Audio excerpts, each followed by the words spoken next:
Hi, this is Arthur Zaczkiewicz from Corner of Fifth, and welcome to Street Talk, our regular podcast that we kind of dig into different aspects of the industry: fashion, beauty, retail, technology. And today we have Michael Appel, who's the president of Appel Associates. Michael is he's legendary in so many corners of the world of retail and fashion and even cookware. I used to write for HFN back when, and I didn't even know who Michael was. And then I learned later that he was responsible for bringing All Clad to Bloomingdale's, which was a milestone in that industry. But we'll talk about that another time. Today we want to talk to Michael about a turnaround specialist, what that is, what they do, and how he succeeded in that role at rue21. Michael, welcome. Thank you, Arthur. Great to be here.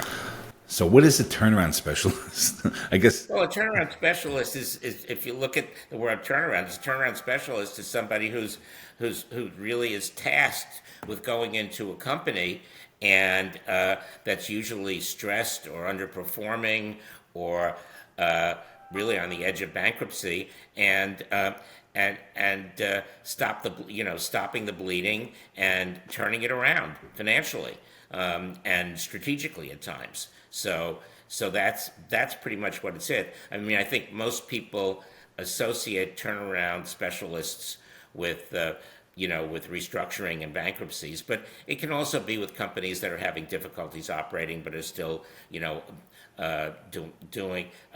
treading water, so to speak. But most people think about it, and the media talks about turnarounds when a company is really in trouble. And there's usually a lot of media attention or whatever, or if they're owned by privately, then it doesn't necessarily get the media attention, but they're owned by either lenders in a restructuring or by private equity, etc. So, but basically you're tasked to go in, assess the situation, and come up with a plan to turn the company around. So what happened with Route? Well, first tell us a little bit about rue21. Who they serve. Well, rue21 is a classic turnaround in the sense that rue21 was a very large company that had been quite successful over a long period of time, and they specialized in selling junior and young men's apparel to lower income consumers across the country.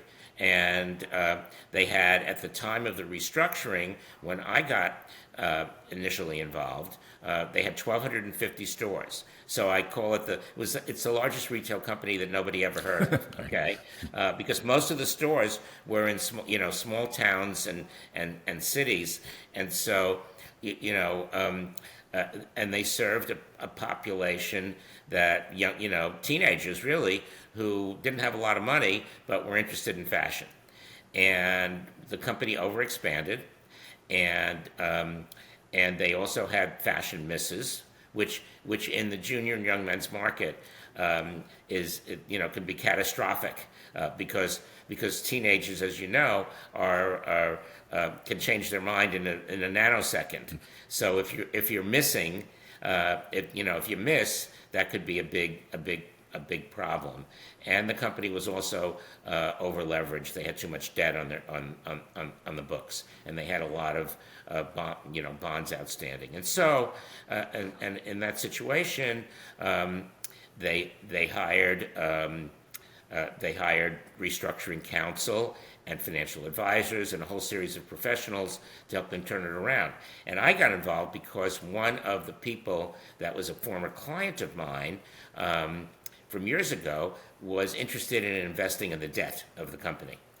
And they originally called me and said, "We'd like you to take a look at this company. Do you think it's worth buying the debt of, investing of?" With the idea that if they bought it right and the company was turned around, that they would come out and do really well.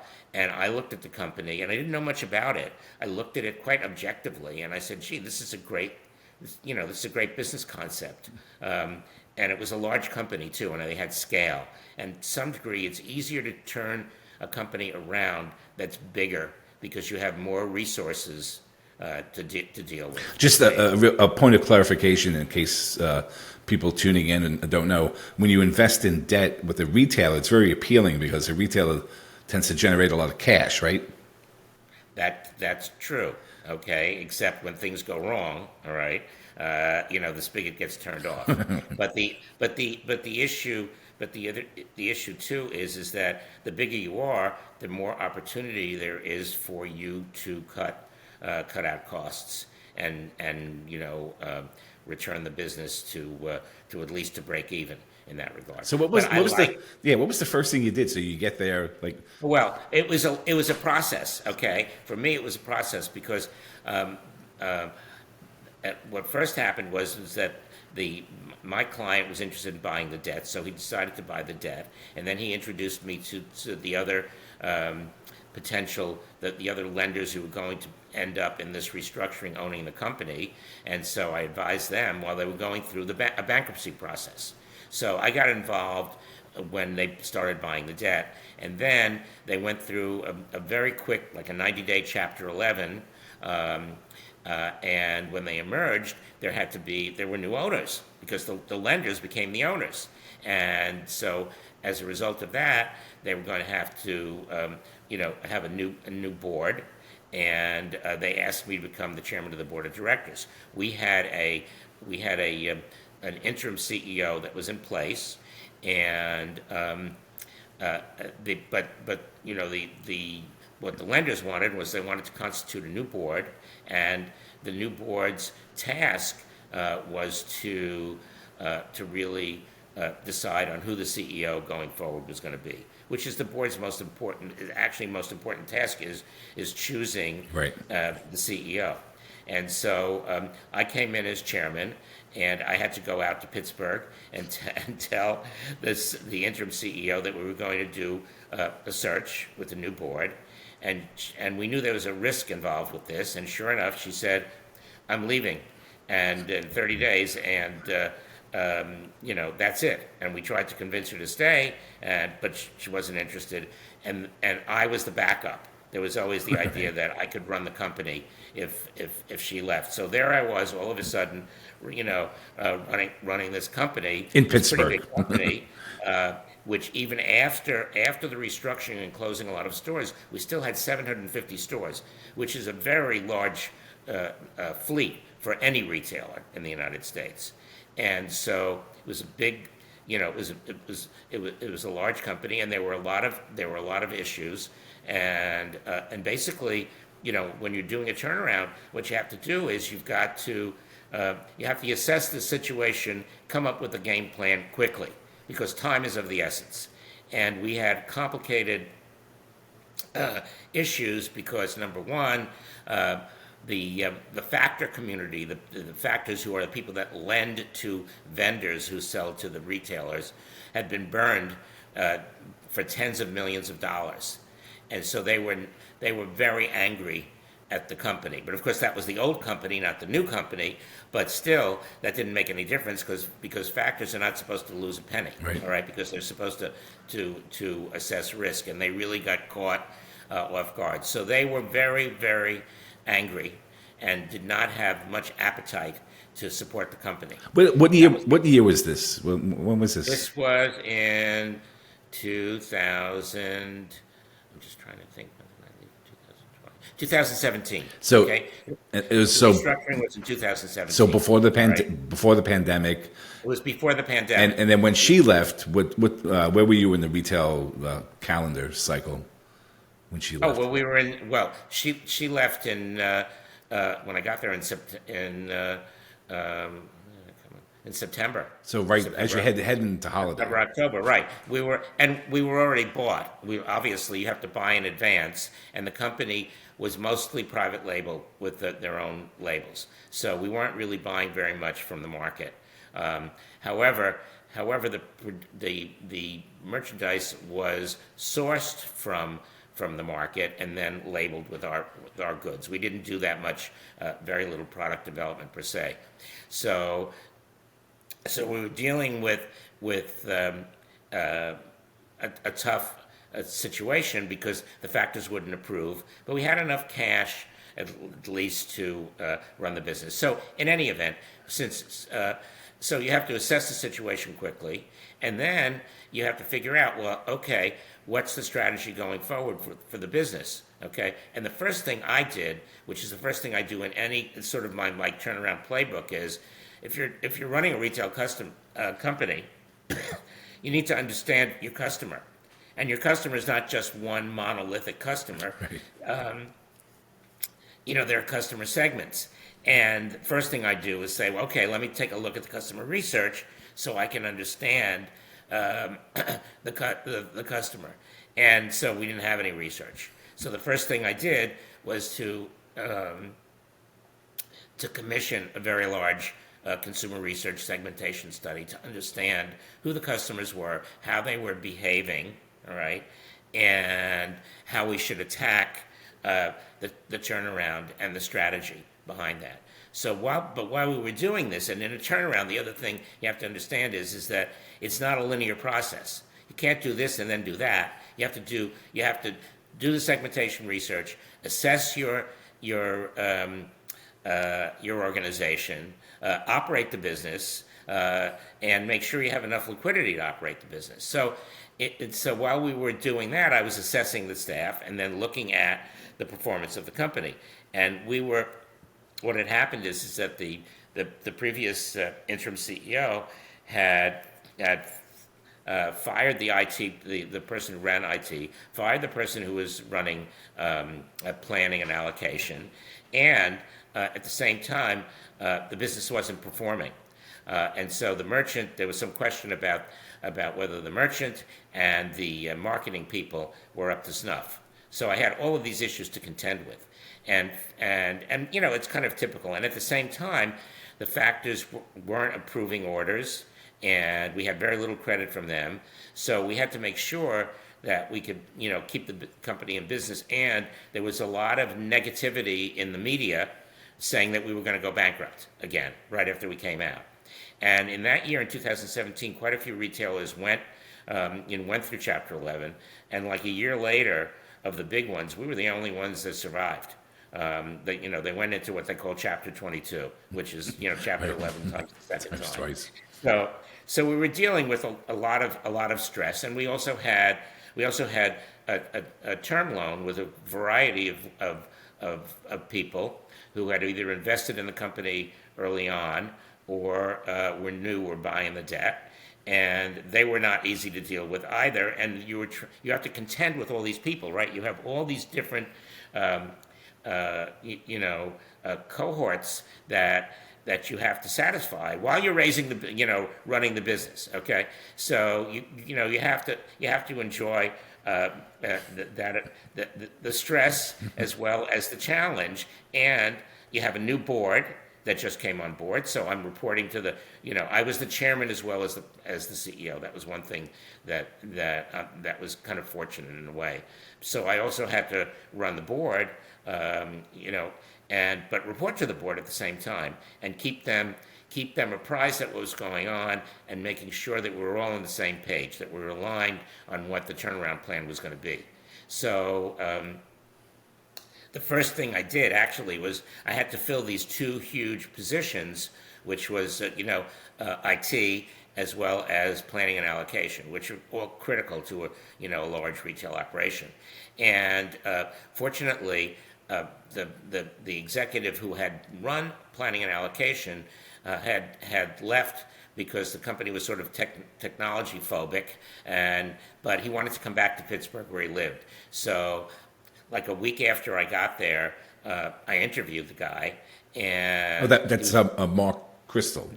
That's Mark Crystal. Yeah. And Mark had gone to work for David's Bridal, and then at the same time had gotten a doctorate in data analytics, which was important as well, it turned out. And so I thought he was great and wanted him to come, but he said, I'll only do it if I take both jobs.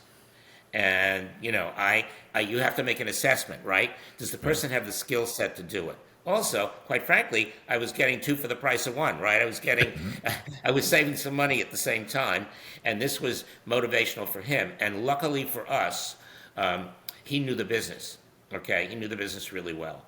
And a week or so, I guess, after he came on board, he came into my office and he said, and we were running mid to high single digits negative comp sales, okay, comparable store sales, which is the usual measure of health, in that regard.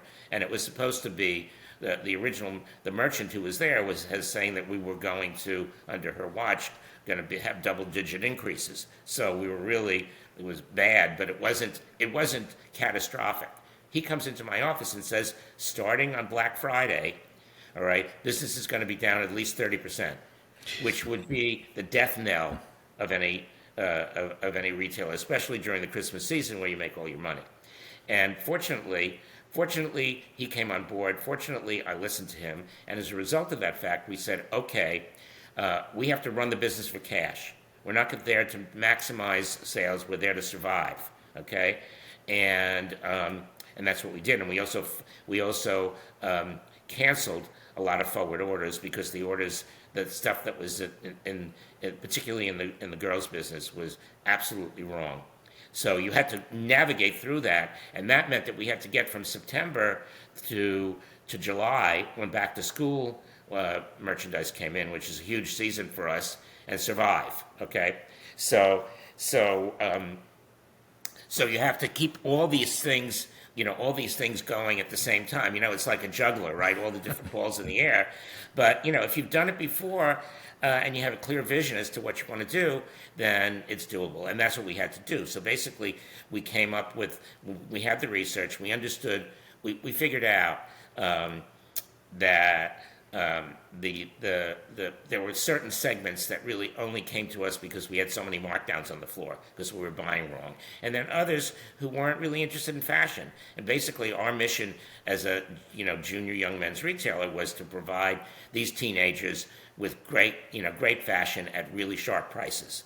That was on trend. And you also turned to another Pittsburgh-based company, First Insight, right? You started. That's right, and that was the other thing. And to some degree, what we realized was, how do you turn the business around? How do you also correct the mistakes that had been made? And basically, the company had always overbought. There was always too many markdowns, and we were fortunate that Mark knew the people at First Insight, which was a Pittsburgh-based company, and they had great technology that used predictive analytics to help retailers choose what was going to sell and what wasn't going to sell going forward.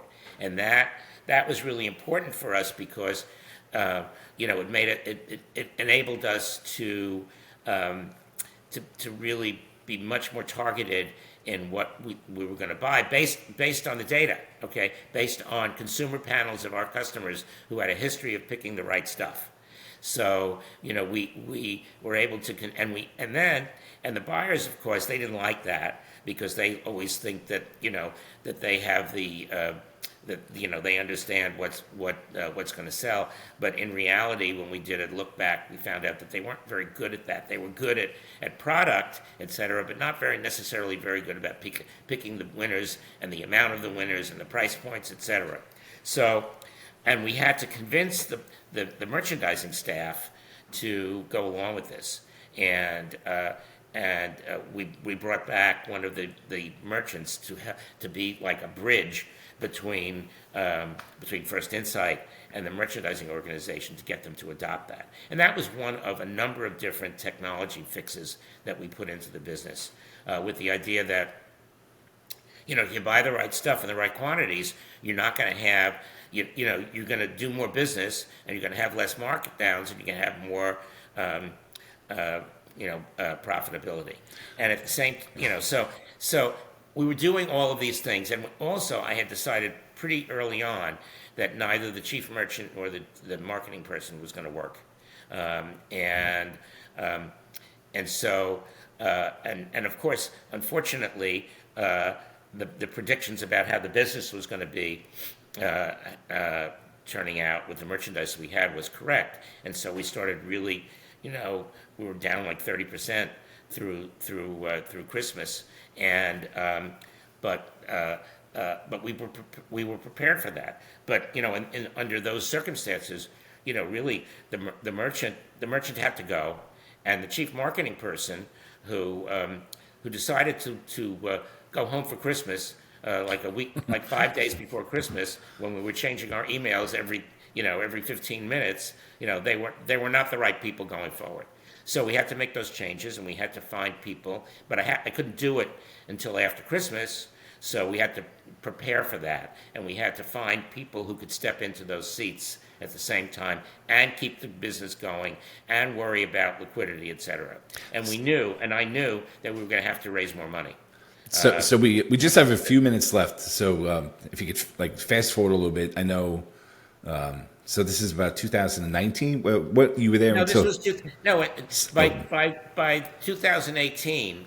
All right, by July of 2018, it was turned around. A lot of the things that we had put into place with the delivery of the back to school goods were starting to click, and the business started to turn around. Starting then and back to school, which relatively speaking for retail turnarounds is very, very fast. It's fast, yeah. It's very fast, but luckily, when you're dealing with fashion apparel, you've got seasons, right? So if you're trying to turn around a home furnishings business, that could take a lot years because of the cycle, the production cycle. But here, you're at the but you have to be right. And we were fortunate. We bought, we got a good merchant, and we really focused the company in a lot of ways on the customer. So you turned the company got turned around, but fortunately or unfortunately, you guys parted ways, right? And then, right, but that was 2.5 years later. Yeah. So by then we were doing terrific, and then there was I had a difference of opinion with the board, because the board, many of whom were hedge funds, et cetera, that they wanted to distribute all the money to themselves, and I said, well, we don't even have a year's worth of audited financials that support the turnaround. Now's not the time to do that or to try to sell the company. But at the end of the day, you work for the board. Yep, so that's right. we parted companies, and a few years later, the company filed Chapter 11, unfortunately. But that's what can happen. That's what can happen in fashion. But the moral is that leadership really counts, and having a great team really counts, and you can do it. Businesses can be turned around if all the pieces are put in place. Michael, thank you so much for your time. I wish we had another 20 minutes, but maybe we'll get you back on and we'll look at some other. It would be my pleasure, Arthur, as usual. Okay. All right. Thank you so much for tuning in.